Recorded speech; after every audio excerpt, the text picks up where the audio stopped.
Selamat datang di channel ini, tempat kita membongkar asal-usul, sejarah berdirinya, dan cerita-cerita legendaris dari berbagai wilayah Nusantara dan dunia, dengan gaya narasi dramatis dan mudah dipahami. Sebelum kita mulai, pastikan kamu sudah tekan like, subscribe, dan tulis di kolom komentar cerita asal-usul apa yang ingin kamu dengar berikutnya. Karena komentar kamu bisa jadi episode selanjutnya. Sekarang, siapkan waktumu, karena kisahnya dimulai dari sini. Di Bali, api bukan hanya membakar, tapi membebaskan. Di balik upacara ngaben yang megah, tersembunyi sebuah legenda lama tentang seorang anak miskin, roh leluhur, dan api suci para dewa. Konon, dari sinilah asal mula ngaben pertama dilakukan, dan tidak semua jiwa berhasil sampai ke alam cahaya. Kabut pagi turun perlahan menyelimuti desa kecil di kaki Gunung Agung. Udara dipenuhi aroma dupa dan bunga cempaka yang diletakkan di pelinggih rumah-rumah warga. Setiap fajar, denting genta pendeta terdengar bersahutan dengan suara ayam hutan. Desa itu hidup dalam irama doa dan tradisi, setiap kelahiran dirayakan, setiap kematian dihormati. Di ujung desa, berdiri sebuah pondok bambu sederhana yang mulai lapuk dimakan usia. Di sanalah tinggal seorang pemuda bernama Wira, bersama ayahnya yang telah lama sakit. Ibunya telah lebih dulu tiada, dan sejak itu Wira menjadi tulang punggung keluarga. Ia bekerja serabutan, memotong kayu, membersihkan pura, dan membantu petani menanam padi. Pagi itu, Wira menumbuk obat dari daun-daunan di halaman. Tangannya cekatan, tapi matanya menyimpan cemas. "Bagaimana rasanya hari ini, Bapak?" tanyanya lembut saat masuk ke dalam. Sang ayah terbaring, napasnya berat. Tubuhnya kurus, namun sorot matanya masih hangat. Ia tersenyum tipis. "Gunung sudah memanggil lebih keras dari biasanya," katanya lirih. Wira menahan napas. "Jangan bicara begitu. Bapak akan sembuh." Ayahnya menggeleng pelan. "Tidak semua yang dipanggil harus menolak. Dengarkan, jika waktuku tiba, lepaskan aku dengan api suci. Jangan biarkan rohku tersesat." Wira menunduk. Ia tahu maksudnya, ngaben. Upacara pelepasan jiwa. Ritual besar, sakral, dan mahal. Butuh kayu, sesaji, pendeta, dan menara pembakaran. Bahkan keluarga berada pun harus menabung lama untuk melaksanakannya. "Kita tidak punya biaya, Bapak," bisiknya. Sang ayah mengangkat tangan gemetar dan menyentuh kepala anaknya. Api suci tidak selalu berasal dari kemewahan, tapi dari niat yang bersih. "Ingat itu." Di luar, angin gunung tiba-tiba berembus kencang. Lonceng pura berbunyi sendiri, nyaring, panjang, membuat bulu kuduk meremang. Hari-hari berikutnya, kondisi ayahnya memburuk. Tabib desa sudah datang, ramuan sudah habis, doa sudah dipanjatkan. Wira hampir tidak tidur. Ia duduk di samping pembaringan setiap malam, mengganti kompres, membisikkan mantra yang ia hafal sejak kecil. Suatu malam, ketika bulan tertutup awan, napas ayahnya terhenti di antara satu tarikan dan hembusan terakhir. Tidak ada teriakan. Tidak ada drama. Hanya keheningan, seolah alam ikut menunduk hormat. Wira menggenggam tangan yang mulai dingin itu. Air matanya jatuh tanpa suara. Di kejauhan, anjing-anjing desa melolong bersamaan. Keesokan paginya, kabar kematian menyebar. Beberapa tetangga datang membawa kain putih dan bunga. Namun bisik-bisik mulai terdengar. Kasihan, tapi keluarganya tidak mampu ngaben. Kalau tidak diupacarakan, rohnya bisa tertahan. Itu tidak baik untuk desa. Setiap kata menusuk dada Wira. Ia berdiri kaku di depan rumahnya sendiri, merasa kecil, bukan hanya karena kehilangan ayah, tapi karena takut gagal memenuhi pesan terakhirnya. Saat matahari naik, bayangan Gunung Agung tampak seperti api raksasa di langit. Dan untuk pertama kalinya, Wira merasa, api itu sedang menunggunya. Tubuh sang ayah telah dibaringkan di bel bambu, dibungkus kain putih sederhana. Bunga kamboja dan cempaka ditaburkan di sekelilingnya. Asap dupa naik lurus ke udara, seolah membawa doa yang belum sempat terucap. Wira duduk bersila di samping jenazah, matanya sembab namun kosong, seperti kehilangan arah. Satu persatu warga datang, menangkupkan tangan, lalu pergi dengan wajah ragu. Tidak ada pembicaraan tentang persiapan ngaben. Tidak ada usulan gotong royong. Hanya keheningan yang canggung. Akhirnya, tetua desa, Jero Mangkudana, datang bersama 2 orang pengayah pura. Jubah putihnya berkibar pelan tertiup angin. "Wira," ucapnya lembut namun tegas, "kami turut berduka." Pemuda itu menunduk dalam. "Terima kasih, Jero Mangku." Pendeta tua itu memandang tubuh yang terbujur. "Apakah keluargamu sudah menentukan hari ngaben?" Pertanyaan itu terasa seperti batu yang dijatuhkan ke dada Wira. Tenggorokannya kering. "Saya belum mampu, Jero. Saya tidak punya biaya. Bahkan untuk kayu saja sulit." 2 pengayah saling pandang. Jero Mangku menghela napas panjang. Upacara pelepasan bukan sekadar adat. Itu jalan roh menuju alam leluhur. Tanpanya, perjalanan bisa terhambat. "Saya tahu," suara Wira pecah. "Tapi saya tidak punya apapun kecuali niat." Pendeta itu menatapnya lama, seolah menimbang sesuatu yang tak terlihat. "Kadang niat saja tidak cukup dalam aturan manusia," katanya akhirnya. "Namun para dewa, kadang melihat berbeda." Kalimat itu menggantung, tanpa solusi. Setelah mereka pergi, bisik-bisik warga semakin tajam. Kalau tidak diaben, rohnya gentayangan. Bisa membawa sial. Desa bisa kena kotor secara niskala. Menjelang sore, beberapa warga bahkan menyarankan pemakaman biasa tanpa upacara api. Bagi mereka, itu lebih aman daripada menunggu sesuatu yang tak pasti. Namun kata-kata terakhir ayahnya terus terngiang. Api suci tidak selalu berasal dari kemewahan. Malam turun bersama gerimis tipis. Lampu minyak berkelip di dalam pondok. Wira sendirian menjaga jenazah. Di luar, dedaunan basah berdesir seperti bisikan. "Ampuni aku, Bapa," katanya lirih. "Aku belum bisa memenuhi pesanmu." Tiba-tiba angin berputar masuk, memadamkan sebagian dupa sekaligus, kecuali satu. Api kecil itu justru membesar, menyala lebih terang dari sebelumnya, meski tanpa minyak tambahan. Wira mengerutkan dahi. Dari arah pintu yang terbuka sedikit, terdengar bunyi genta, pelan, teratur, seperti dipukul di kejauhan. Padahal pura desa sudah lama sunyi malam itu. Ia berdiri, melangkah keluar. Di kejauhan, di balik garis pepohonan hutan, tampak satu titik cahaya berpendar keemasan, tepat di arah pura tua yang sudah lama ditinggalkan karena dianggap angker. Bulu kuduknya berdiri. Angin membawa aroma dupa yang berbeda, lebih tajam, lebih murni, seperti yang biasa dipakai dalam upacara besar. Hatinya bergetar oleh perasaan yang tak bisa dijelaskan, takut, tapi juga dipanggil. Wira menoleh sekali lagi ke arah tubuh ayahnya. Api dupa terakhir masih menyala tegak, tidak goyah oleh angin. "Kalau ini jalanmu, Bapa," bisiknya, "tunjukkan aku caranya." Di luar, cahaya dari arah pura tua itu berkedip, seolah menjawab. Pagi datang tanpa hangat. Langit tertutup awan kelabu, dan desa terasa lebih sunyi dari biasanya. Wira berjalan dari rumah ke balai banjar dengan langkah berat. Di tangannya, ia membawa canang sederhana dan seikat bunga, tanda hormat sebelum berbicara kepada para tetua. Di balai, beberapa pria desa sudah berkumpul. Mereka membicarakan musim tanam dan perbaikan saluran air. Obrolan terhenti saat melihat Wira datang. Tatapan mereka berubah, iba, tapi juga menjaga jarak. Wira menangkupkan tangan. "Mohon izin berbicara." Kelihan Banjar, Pekak Arta, mengangguk pelan. "Katakan, Nak." "Saya ingin memohon bantuan desa untuk ngaben bapak saya." Sunyi langsung jatuh. Hanya suara bambu berderit tertiup angin. Seorang pria berdehem. "Ngaben bukan perkara kecil." "Saya siap bekerja membayar kembali," kata Wira cepat.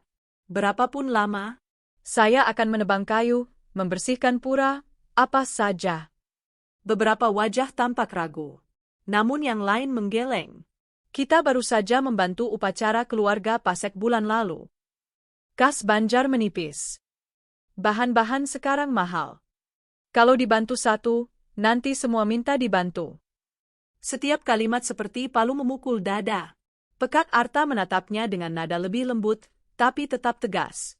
Wira, kami tidak peduli. Tapi Ngaben perlu persiapan besar, badai, lembu, pendeta, gamelan, sesaji. Itu bukan gotong royong kecil.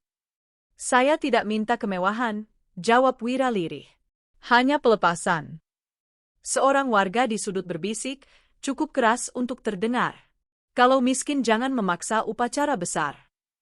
Beberapa orang tertawa kecil. Wajah Wira memanas, tapi ia menunduk. Kalau begitu, izinkan saya melakukan upacara kecil sendiri.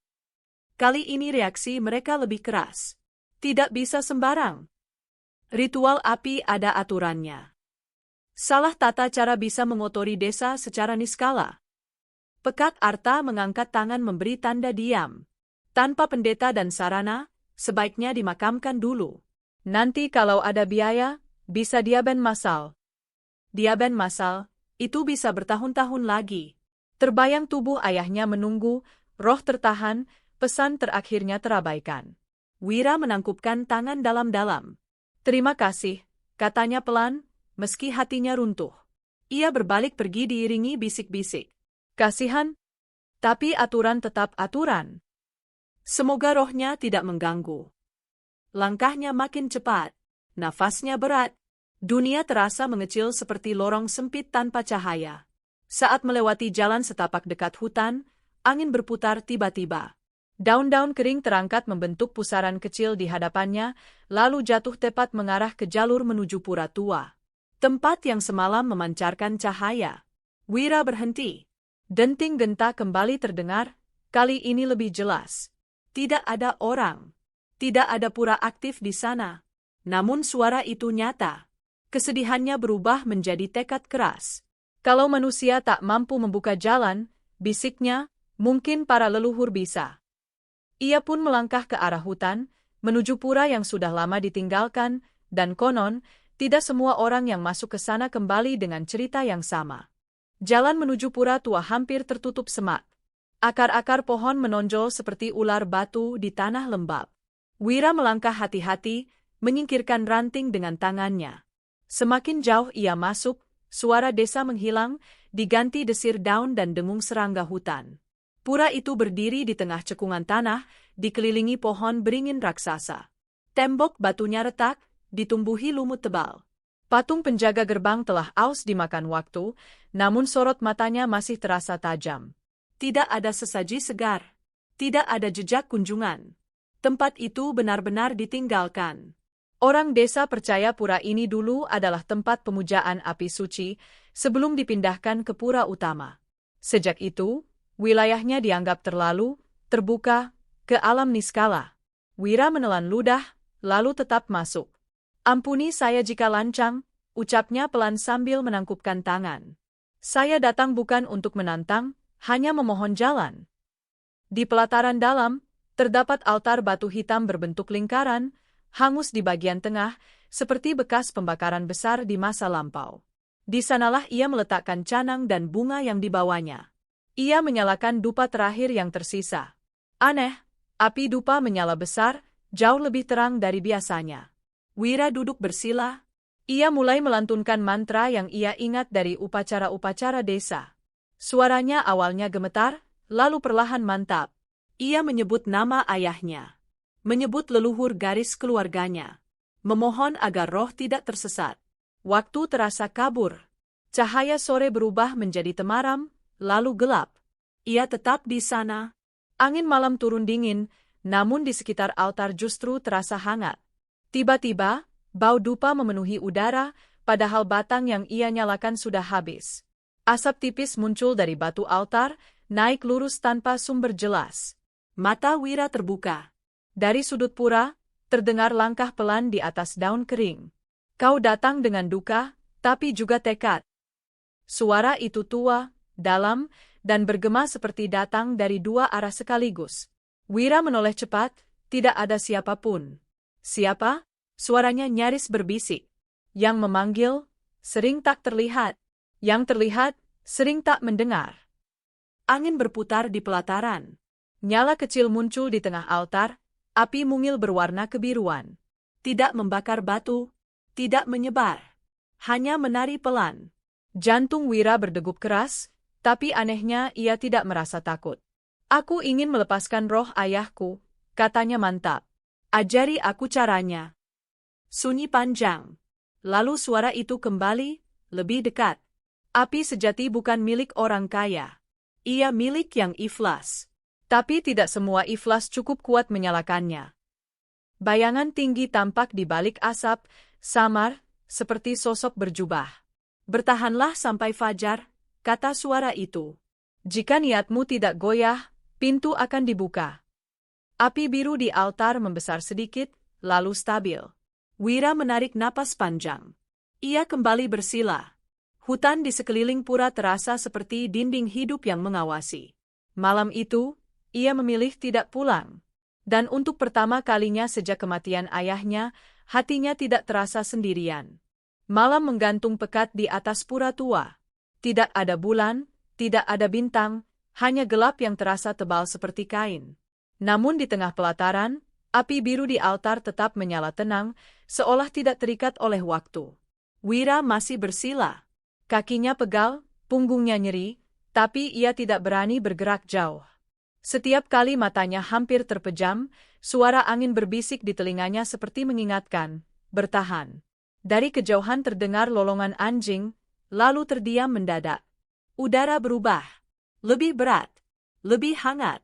Asap dari api biru tidak lagi naik lurus, melainkan berputar, membentuk lingkaran di udara. Perlahan, pusaran asap itu menebal, lalu membentuk siluet manusia. Wira membuka mata penuh. Sosok itu tampak seperti pria tua berjubah putih. Tubuhnya tembus pandang dengan cahaya keemasan di dalamnya, seperti bara di balik kertas tipis. Wajahnya tegas namun teduh. Di dahinya ada tanda api kecil berpendar. Wira spontan menunduk dalam. Leluhur? Sosok itu menatapnya, bukan dengan mata, tapi dengan rasa yang langsung terasa di dada. Kau memanggil dengan duka yang jujur, katanya. Suaranya sama dengan suara gaib sebelumnya, kini jelas sumbernya. Itu menembus lapisan yang tidak bisa ditembus mantra kosong. Apakah ayahku tersesat? Tanya Wira, suaranya bergetar. Belum berjalan, jawab roh itu. Ia menunggu pintu dibuka. Air mata Wira jatuh. Aku tidak mampu membuat ngaben besar. Manusia membesarkan bentuk. Leluhur membesarkan makna. Api biru meninggi setinggi dada. Di dalam nyalanya, Wira melihat bayangan, seperti kilasan dunia lain. Arak-arakan menara, api suci, roh terangkat seperti cahaya. Itulah pelepasan, kata sang roh. Api bukan untuk membakar tubuh. Api untuk memutus ikatan. Ajari aku, bisik Wira. Roh leluhur mengangkat tangan. Dari telapak cahayanya muncul 3 percik api kecil yang melayang di udara. 3 unsur pelepasan sejati, ujarnya. Niat yang murni, nama yang dipanggil, dan saksi antara dunia. Saksi, tanya Wira. Penuntun api. Dahulu disebut pendeta api. Tidak semua masih hidup. Tidak semua sudah mati. Angin berputar mengelilingi pura, tapi nyala api tidak bergoyang. Besok sebelum matahari tinggi, lanjut roh itu, seseorang akan datang. Jangan menilai dari rupa. Dengarkan dari getar. Bagaimana aku tahu itu benar? Tanya Wira. Roh itu menatapnya, dan seketika Wira merasakan kehangatan yang sangat ia kenal. Rasa aman masa kecil. Bau kayu bakar di rumah. Tangan yang dulu menepuk bahunya. Itu, rasa ayah, bisiknya. Darah memanggil darah. Jawab roh itu. Kami tidak jauh. Sosok bercahaya mulai memudar bersama asap. Bertahan sampai fajar. Jangan tinggalkan api. Cahaya lenyap. Hutan kembali gelap, tapi Wira kini gemetar bukan oleh takut, melainkan harap. Untuk pertama kalinya sejak kematian itu, ia yakin. Ada jalan. Dan jalan itu sedang dibuka. Api biru di altar berdenyut pelan, seperti jantung yang hidup.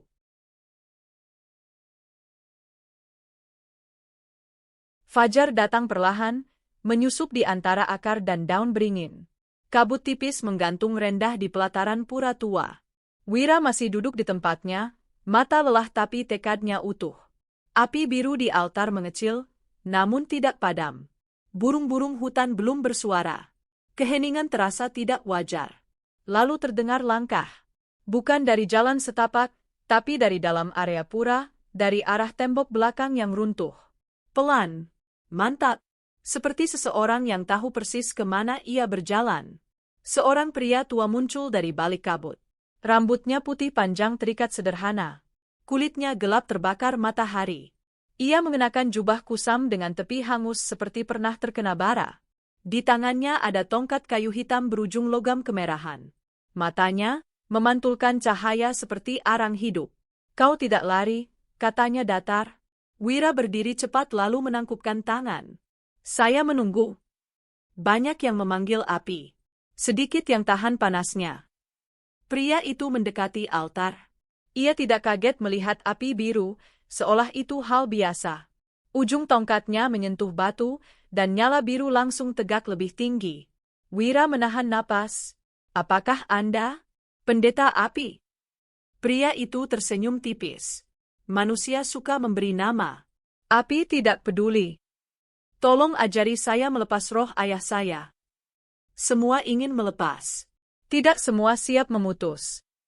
Pendeta misterius itu duduk di depan altar, berhadapan dengan Wira. Dari balik jubahnya, ia mengeluarkan 3 benda, serpihan kayu cendana, benang putih, dan mangkuk tanah kecil. Upacara besar adalah bahasa manusia, katanya. Upacara sejati adalah bahasa unsur. Ia meletakkan kayu di dekat api biru, kayu itu menyala tanpa disentuh api. Nyala kecil keemasan muncul, bercampur biru. Tubuh kembali ke tanah.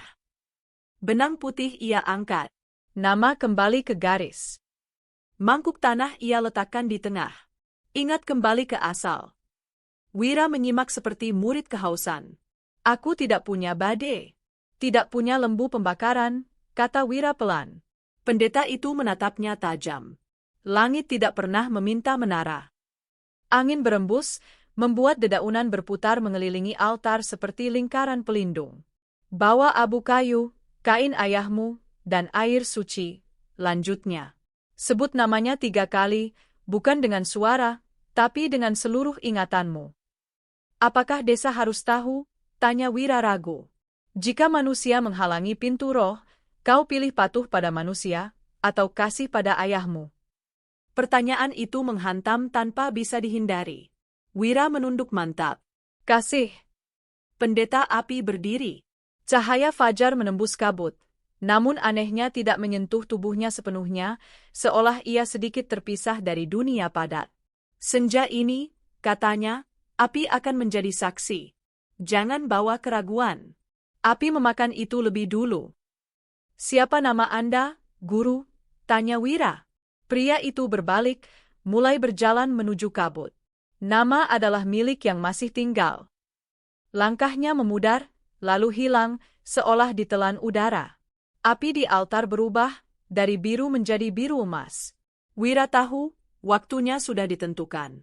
Dan jalan kembali, tidak bisa ditunda lagi. Senja turun berwarna tembaga. Langit Bali memerah seperti bara yang disapu angin. Wira kembali ke pondoknya dengan langkah pasti. Rasa takut masih ada, tapi kini kalah oleh tujuan. Ia menyiapkan apa yang diajarkan pendeta api. Sepotong kain putih yang dulu sering dipakai ayahnya sembahyang. Serbuk kayu cendana yang ia kumpulkan dari sisa potongan lama. Sebuah mangkuk tanah. Dan air suci yang ia ambil diam-diam dari pancuran pura desa saat tidak ada orang. Tubuh ayahnya belum dimakamkan, hanya dibaringkan sementara, menunggu keputusan adat. Malam ini akan menjadi penentu. Maafkan aku tidak menunggu izin mereka, Bapak, bisiknya. Aku memilih menepati janjiku. Ia membawa semuanya ke tepi hutan dekat pura tua, tempat altar api berada, namun sedikit lebih terbuka. Di sana ada tanah lapang kecil dikelilingi batu hitam alami, seperti lingkaran yang sudah ada sejak lama. Wira menyusun kayu sederhana. Tidak besar, tidak megah, tapi rapi dan penuh hormat. Saat matahari menyentuh puncak pepohonan, api biru muncul sendiri di tengah susunan kayu, seperti mengenali tempatnya. Jantung Wira berdebar keras. "Engkau datang," bisiknya. Ia membasuh kain dengan air suci, meletakkannya di atas kayu, lalu menaruh cendana. Tangannya gemetar, bukan ragu, tapi sadar akan besarnya momen. Ia duduk bersila, menutup mata, mengingat wajah ayahnya saat tertawa, saat mengajarinya memahat, saat memeluknya setelah ibunya wafat, saat pesan terakhir di pembaringan. Ia menyebut nama ayahnya, bukan keras, tapi dalam. 3 kali. Dengan seluruh ingatan. Angin berhenti total. Hutan membeku dalam diam. Api biru naik tinggi, berubah menjadi biru keemasan yang berputar seperti pilar cahaya. Tidak ada panas menyengat. Yang terasa justru hangat menenangkan. Tiba-tiba, suara teriakan dari kejauhan. "Wira?" Beberapa warga desa muncul di batas hutan, membawa obor. Wajah mereka tegang. "Kau melakukan ritual tanpa izin. Itu melanggar adat?" Pekat Arta ada di antara mereka, napasnya berat karena berjalan cepat. "Padamkan api itu," perintahnya. Wira membuka mata, namun tidak berdiri. Ini pelepasan, bukan pembangkangan. "Tanpa pendeta, itu berbahaya," teriak seseorang. Seorang pria maju hendak menyiram api dengan air dari kendi, namun sebelum air menyentuh nyala, tetesannya menguap di udara seperti menabrak dinding tak terlihat. Orang-orang mundur serempak. Api justru makin terang, kini memancarkan cahaya ke atas seperti tiang yang menembus langit senja. Dari dalam cahaya, bayangan tampak. Siluet seorang pria tua, berdiri tegak, tersenyum damai. Wira menahan napas. "Itu, Bapak?" Beberapa warga gemetar. Ada yang langsung menangkupkan tangan. "Ini bukan api biasa," bisik Jero Mangkudana yang baru tiba. Entah sejak kapan ia ada di sana. Gamelan dari desa tiba-tiba berbunyi sendiri tertiup angin, nadanya pelan, sakral. Api tidak membakar, ia mengangkat. Dan semua yang hadir tahu, mereka sedang menyaksikan sesuatu yang tidak tercatat dalam aturan, tapi diakui oleh alam. Cahaya dari api biru keemasan menjulang seperti tiang langit. Senja yang merah berubah pucat di sekelilingnya, seolah warna dunia tersedot ke dalam nyala suci itu. Warga yang tadi datang dengan amarah kini berdiri terpaku, obor di tangan mereka tampak redup dibanding sinar dari altar kecil buatan Wira. Tidak ada suara kayu terbakar, tidak ada asap hitam. Hanya dengung halus, seperti gema genta yang ditarik panjang. Pria yang tadi mencoba menyiram api berlutut gemetar. Air tidak menyentuhnya. Jero Mangkudana melangkah maju perlahan. Matanya memantulkan cahaya nyala itu. Bibirnya bergetar membaca mantra pelindung, bukan untuk memadamkan, tapi untuk menghormati. "Ini api pelepasan," katanya pelan. "Aku hanya pernah mendengar, tidak pernah melihat." Di dalam pilar cahaya, siluet roh ayah Wira tampak semakin jelas. Tidak lagi samar, kini bercahaya lembut, wajahnya damai, tidak sakit, tidak lemah seperti saat terakhir hidup. "Anakku," suara itu terdengar, bukan di telinga, tapi langsung di dada setiap orang yang hadir. Wira menangkupkan tangan, air matanya mengalir bebas. "Pergilah dengan terang, Bapak." Tanah di sekitar lingkaran batu bergetar halus. Bunga-bunga liar yang tumbuh di tepi hutan mendadak mekar bersamaan. Aroma cendana memenuhi udara, padahal kayu yang dipakai hanya sedikit. Angin berputar membentuk lingkaran, namun tidak masuk ke pusat api, seolah ada batas tak kasat mata. Beberapa warga jatuh berlutut. "Ini saksi niskala," bisik seseorang. Tiba-tiba dari arah pura tua, genta berbunyi keras 3 kali. Padahal tak ada siapapun di sana. Dong, dong, dong. Setiap dentang membuat cahaya api berdenyut. Di balik terang, sosok lain tampak berdiri, pria berjubah hangus dengan tongkat gelap, pendeta api. Hanya Wira dan Jero Mangku yang tampak benar-benar menyadarinya. Pendeta itu mengangguk kecil ke arah Wira. "Putuskan," suaranya bergema dalam batin Wira. Wira menarik napas dalam, lalu mengucapkan nama ayahnya untuk terakhir kali, penuh keikhlasan, tanpa menahan. Cahaya meledak lembut, bukan ledakan keras, tapi gelombang terang yang menyapu seperti fajar instan. Siluet roh itu terangkat, berubah menjadi titik cahaya, lalu melesat ke atas dan lenyap. Api langsung mengecil, lalu tinggal nyala kecil biasa, oranye hangat. Kayu di susunan tetap utuh. Kain putih tidak hangus. Tidak ada yang terbakar. Sunyi total. Hanya suara malam mulai kembali, jangkrik, daun, napas manusia yang tercekat. Seorang warga berbisik gemetar. Upacara tanpa menara, tanpa lembu, tapi rohnya terangkat. Jro Mangkudana menunduk hormat ke arah sisa nyala. Hari ini, katanya lirih, adat melihat ulang akarnya. Saat Wira menoleh untuk mencari pendeta api, sosok itu sudah tidak ada. Di tanah tempat ia tadi berdiri, hanya tersisa jejak tongkat hangus berbentuk lingkar kecil. Malam turun sepenuhnya, namun tidak seorang pun langsung pulang. Warga desa masih berdiri mengelilingi lingkaran batu, seolah takut merusak kesunyian yang baru saja menjadi saksi peristiwa agung. Api kecil yang tersisa kini berwarna oranye lembut, seperti api biasa, tetapi hawa di sekitarnya tetap hangat dan damai. Wira masih berlutut. Dadanya terasa ringan, kosong, tapi bukan kehilangan. Lebih seperti ruang yang akhirnya dilepas dari beban berat. Aku merasakannya, bisiknya. Beliau sudah pergi dengan tenang. Jro Mangkudana mendekat dan menaruh tangan di bahu Wira. Aku juga merasakannya. Tidak ada getaran roh tertahan. Jalannya bersih. Beberapa warga saling pandang. Ekspresi mereka berubah, dari takut menjadi hormat. Pekak Arta, yang sejak tadi diam, maju selangkah. Suaranya tidak lagi keras. Apa yang kita lihat, tidak ada dalam tata upacara desa, katanya. Tapi juga tidak mungkin disebut salah.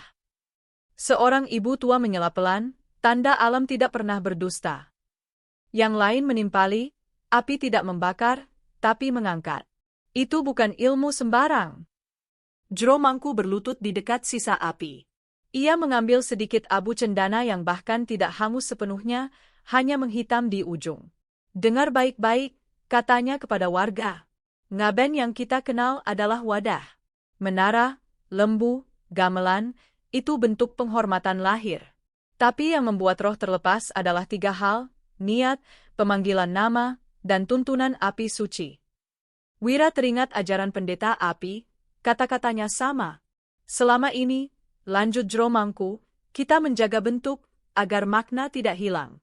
Tapi malam ini kita diingatkan, makna bisa hidup bahkan tanpa bentuk besar. Lalu apakah aturan tidak penting? Tanya seorang pemuda desa. Penting, jawab Jro Mangku tegas. Aturan menjaga keteraturan. Tapi jangan sampai aturan mematikan welas asih. Semua terdiam. Pekak Arta menatap Wira lama, lalu menangkupkan tangan dalam-dalam. Aku salah telah meremehkan tekadmu. Wira terkejut dan cepat membalas sembah. Saya hanya menepati janji anak pada ayahnya. Angin malam berembus lembut. Dari arah pura tua, aroma dupa kembali tercium, tipis, lalu hilang. Siapa pendeta yang membimbingmu? Tanya Jro Mangku. Wira menoleh ke tempat pendeta api tadi berdiri. Kosong. Saya tidak yakin beliau masih hidup. Jro Mangku tidak tampak heran. Dalam lontar lama memang disebutkan, ada penjaga api pelepasan yang muncul hanya saat diperlukan. Banyak yang mengira itu kiasan. Ia menatap sisa nyala dengan hormat. Mungkin tidak. Tiba-tiba satu percik api naik sendiri, melayang, lalu padam di udara, meninggalkan kilau kecil seperti kunang-kunang. Beberapa warga spontan menangkupkan tangan. Malam itu, tidak ada lagi cemooh. Tidak ada lagi bisik takut. Yang ada hanya rasa takzim, karena mereka tahu telah menyaksikan pelepasan jiwa dengan mata kepala sendiri. Dan kabar tentang api yang mengangkat roh mulai menyebar bahkan sebelum fajar tiba. Fajar berikutnya datang dengan cahaya keemasan yang berbeda. Desa terasa lebih hening, namun bukan hening duka, melainkan hening hormat. Burung-burung kembali bernyanyi, dan asap dapur naik perlahan seperti doa yang diterima. Kabar tentang api yang tidak membakar sudah menyebar ke seluruh penjuru desa, bahkan ke banjar tetangga. Orang-orang datang ke tepi hutan, melihat lingkaran batu tempat prosesi Wira dilakukan. Tidak ada bekas kebakaran. Tidak ada tanah gosong. Hanya aroma cendana yang masih tertinggal samar. Jro Mangkudana memimpin persembahyangan kecil di sana. Tidak megah, hanya canang, air suci, dan mantra. Warga mengikuti dengan hikmat. Hari ini, katanya, kita tidak membuat aturan baru. Kita mengingat aturan lama yang lebih tua dari bentuk. Ia membuka lontar usang yang dibawanya dari pura desa. Dalam ajaran kuno disebutkan, api pelepasan adalah jembatan, bukan pertunjukan. Bentuk boleh berbeda menurut zaman, tapi tujuannya satu, memutus ikatan roh dengan kasih dan kesadaran. Pekat Arta mengangguk. Mulai sekarang, desa kita akan menyediakan ngaben bersama bagi yang tidak mampu, agar tidak ada lagi keluarga yang terhalang melepas dengan layak. Warga menyetujui dengan gumam setuju. Beberapa pengayah mulai merencanakan tempat, bahan, dan hari baik. Untuk pertama kalinya, gotong royong ngaben massal dicetuskan, bukan karena kewajiban adat semata, tetapi karena pelajaran dari peristiwa suci. Wira berdiri agak jauh dari kerumunan. Hatinya tenang. Tidak ada lagi rasa bersalah. Ia menatap Gunung Agung yang puncaknya disinari matahari pagi, tampak seperti mahkota api. Jeromangku mendekatinya. Ayahmu menjadi guru bagi desa ini. Wira menggeleng halus. Saya hanya anak yang tidak mau ingkar janji. Justru itu ajaran tertinggi, jawab sang pendeta. Apakah saya akan melihat pendeta api itu lagi? Tanya Wira. Jeromangku tersenyum tipis. Jika dunia membutuhkan, ia muncul. Jika manusia sudah ingat, ia tidak perlu terlihat. Angin pagi berembus, membawa satu percik hangat melewati wajah Wira, seperti sentuhan perpisahan. Di kejauhan, gentapura berbunyi sendiri satu kali. Dong! Wira menutup mata dan menangkupkan tangan. Ia tahu, perpisahan itu telah sempurna. Dan sejak hari itu, setiap ngaben di desa tersebut selalu diawali satu kalimat yang diwariskan turun-temurun. Api membebaskan, keikhlasan menuntun jalan. Sejak saat itu, api bukan lagi sekadar pembakaran, melainkan jembatan pulang. Ngaben menjadi simbol bahwa kematian bukan akhir, melainkan perjalanan kembali. Dan yang terpenting bukan besarnya upacara, tapi keikhlasan hati yang melepas. Begitulah kisah di balik asal-usul dan sejarah yang jarang dibahas. Bukan sekadar cerita masa lalu, tapi jejak yang membentuk dunia yang kita kenal hari ini. Kalau kamu suka konten cerita sejarah, asal-usul kota, legenda, dan kisah tersembunyi seperti ini, jangan lupa bantu channel ini berkembang dengan klik like, subscribe, dan share ke teman kamu. Tulis juga di kolom komentar, kisah apa yang ingin kamu dengar di episode berikutnya. Siapa tahu, cerita pilihan kamu yang akan kita angkat selanjutnya.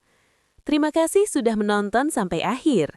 Sampai bertemu di kisah berikutnya, karena setiap tempat punya rahasianya sendiri.